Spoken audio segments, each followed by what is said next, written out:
The Fox 61 News at 6 starts now. All right, take a look here at Fox 61's outdoor patio. It overlooks Broad Street here in Hartford, and as you can see, it's almost completely filled to the brim with snow. No way anyone was eating lunch out there today.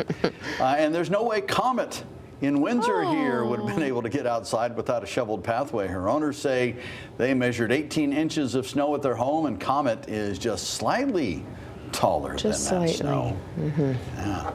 And now we are tracking lingering snow showers around the state. Stubborn, I would add, lingering snow showers. Thanks for joining us for the Fox 61 News at 6. I'm Brent Harden. And I'm Sarah Sanchez. I know she has coined the term mood snow. That's when, before Christmas, and you get all festive. And I said it was mood snow. Moody. Moody. She corrected me. Not that bad mood, but just moody snow. No, it's okay. Brent's in a bad mood. Yeah, it's bad mood snow. It is. You know what? And for all of the people out there who have been shoveling the driveways, and yes, you deserve it. Be moody.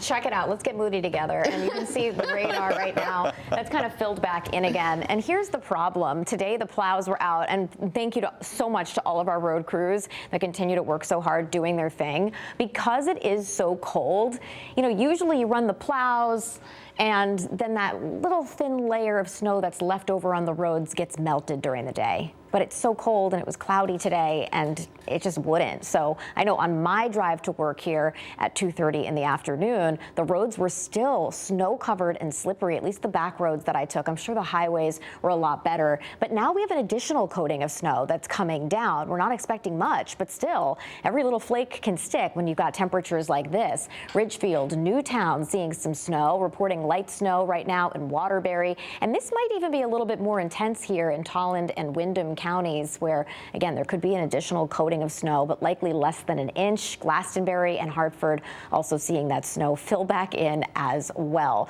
So that's the story tonight. Should be exiting here by 8 o'clock. The other thing that we're watching is the cold. Right now, temperatures are in the teens and 20s, but overnight lows will be in the single digits and wind chills will be below zero. And that's not only true for tonight into tomorrow morning, but every single morning this week. So we wanted to give you a heads up. Again, frozen pipes may continue to be an issue. And if you work outside, limiting time outside during the coldest part of the day is ideal. I know, better said than done, or easier said than done. We'll take a closer look at this and the changes ahead by this weekend coming up. All right, Rachel, thank you. We have a traffic alert for you right now. State police are still on the scene of a serious multi-car crash on I-91 South in Enfield near exit 46. Troopers say there are reports of serious injuries and the highway is shut down in that area along with the exit 47 on-ramp. Drivers are being urged to avoid that area, use an alternate route, use extra caution as these snowy and slick conditions continue. In Hartford, Mayor Aruna Naralambalam says schools will be closed tomorrow to keep the buses and extra cars off the roads so the plow crews can keep clearing those roads. He also says the police department has reported a record number of people who are following those parking bans. So good news there. But that parking ban has since been lifted. The mayor's giving credit to city workers who've been working around the clock to make sure the roads are safe. We had two very close NFC and AFC championship games last night, but the real action was here on the streets in the city of Hartford, where our DPW trucks have been doing an incredible job clearing that snow. 17 inches, a really significant snowstorm, the biggest storm we've seen in over a decade, and folks have been out for now over 24 hours clearing these roads. The mayor wants drivers to be cautious if they have to drive. He's anticipating crews will be treating roads and hauling off mounds of snow over the next few days. And as the state digs out from the snow, cities and towns have started to lift their parking bans now. A few businesses and churches say they are starting to reopen. New Haven lifted their parking ban just a few minutes ago, but school closures continue coming in. To see the full closure list, you can scan the QR code on your screen. Coming up in the next half hour, we'll be sharing the stories of some business owners who are hoping this weekend's possible snowstorm won't stop customers from walking through their doors. I'm sure things have been quiet for the last couple of days here. And it's not just the roads we are watching. We're watching the skies as well. Airlines are scrambling to catch up now after mass cancellations over the weekend. More than 11,600 flights were scrubbed yesterday, and that makes it the worst day for canceled flights since the start of the COVID-19 pandemic in March of 2020. For the lucky passengers whose flights made it to Bradley today, or I guess unlucky, right? They might be like, look at all the snow. Many of them stepped off the plane with a sigh of relief, though, that they did make it home. Fox 61's Tim Latow has been hearing from them for the past few hours. So, Tim, I hope everyone has at least been dressed for the weather, and hopefully they are happy to be back home. Yeah, lucky or unlucky, they are here. Thankfully, most are bundled up and prepared for the adverse weather that we experienced. But a lot of people were surprised that this continuation of delays has continued on into today as well, and also expected for tomorrow, according to airport officials. Now, just to begin the day, Connecticut Airport Authority officials confirmed there were already nearly 40% of flights canceled at Bradley. Just looking at the departures board, more than half the flights have been either delayed or canceled. Some flights are experiencing delays more than 7 hours long. Even one to Fort Myers, they're delayed more than 15 hours.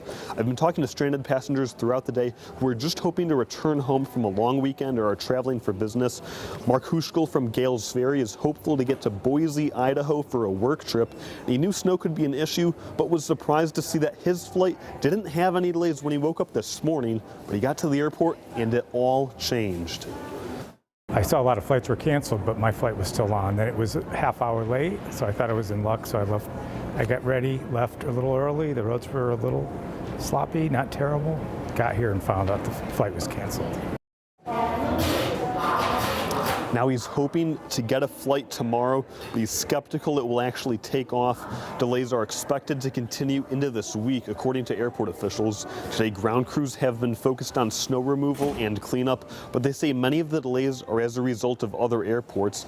And if you're traveling this evening or tomorrow, you're advised to check the status of your flight with your airline. Be sure to do that before you leave your home. For now, live at Bradley International Airport, Tim Latow, Fox 61. Thank you, Tim. Well, down on the shoreline, our news team saw firsthand what the snowstorm brought to the city. They witnessed cars slipping, folks snowed in, and electric vehicles that couldn't even start because of the low temperature. Fox 61's Jamel Johnson shares what people are saying while they get ready to hit the roads.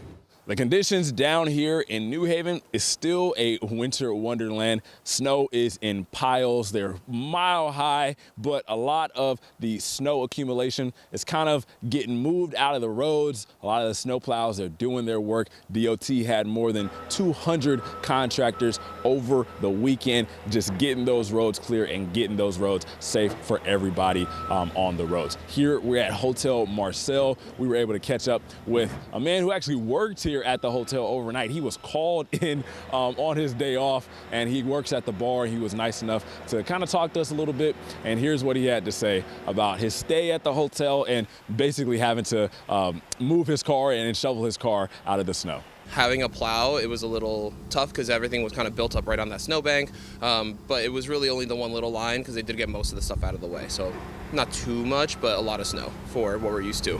I was expecting to be here yesterday, so I planned early. I got here earlier than expected, made sure that I wasn't driving in the worst of the snow, and it was really nice because I didn't have to shovel myself out, just get the car out from underneath the snow that had accumulated. But once I was here, there was no chance I was going anywhere anytime soon. Now, just in the parking lot, we've seen a lot of people having issues with their batteries starting. A lot of people were actually, their cars were snowed in. There's a Tesla charging area, electric car charging area to the left of me, and there was people who really couldn't even get their cars started because the batteries weren't charging just because of how cold it was. So even though the snow's done falling, the temperature is still really, really freezing. So just be careful if you're walking outside. It's dangerous temperatures outside. And just standing out here, you know, sometimes you can't even feel your fingers, you can't feel your hands. If you're going outside, just make sure to have gloves on, make sure to have the right attire on. And if you can carry some hand warmers or some of those hot pocket things where you can bust them open and crack them, do that as well. In New Haven, Jamel Johnson, Fox 61. All right, Jamel, thank you. And yeah, so remember, the state's cold weather protocol has been extended now all the way to February 5th. And between now and then, if you need transportation to a shelter or additional resources and information, you can contact 211 for help. Developing now at 6:09, at least 28 people have died in the winter storm that swept across much of the country yesterday. We haven't heard of any deaths, though, in Connecticut, but 2 people were run over by snowplows in Massachusetts Massachusetts, and Ohio. And there were deadly sledding accidents in Arkansas and Texas. A woman's body was found covered in snow in Kansas. Those dangerous weather conditions still remain. The temperature is not likely to get above freezing. It's more likely that things are going to get worse before they get better. The storm has passed, but in some areas the trouble is just beginning. Over 250 million people are under cold alerts for frigid temperatures that will linger for days, raising fears for those without shelter or power. We want to make sure that everyone, first and foremost, across the state takes care and reaches out to their friends and their family and their neighbors in these challenging times. In some parts, crews are working to restore power, and they must contend with a staggering amount of snow that fell during the storm. The top snowfall total so far is 31 inches in New Mexico, while 12 states recorded half an inch of ice. We lived here almost 20 years, and this is the worst. I can't remember one this bad. In hard-hit Tennessee, neighbors are coming together to begin the recovery. One neighbor comes out and starts looking at tree branches that needs to be taken off the road, and we all just come out. I think we probably had about 10 guys out here. Travelers, meanwhile, are stranded as widespread flight disruptions continued into Monday. Yesterday was the worst day for flight cancellations since the pandemic. Just wait in the you guys wait here in the airport because there's nowhere else to go. We can't get any Ubers, we can't find any hotels. This is the warmest place we've got, and this is the coldest I've ever been. And to stay up to date on everything you need to know as snow cleanup continues, download Fox 61 Plus on your smart TV and keep our weather impact radar with you 24/7. We have new details tonight out of Maine after a deadly private jet crash during yesterday's snowstorm. Investigators say the jet went down during takeoff at Bangor International Airport last night, killing 6 people on board. The crash happened as snow began falling and visibility dropped. Aviation experts note this model has a history of icing problems, which can be especially dangerous during winter takeoffs. The FAA and NTSB are now investigating. Weathersfield police say they're investigating a suspicious death from last Friday night. Officers say they found a 21-year-old Bristol man unresponsive inside a parked car in the Berlin Turnpike. He was pronounced dead. Hector Ortiz Rivera was pronounced dead at the scene. The chief medical examiner is looking into how he died. If you have any information that could help with that investigation, reach out to police.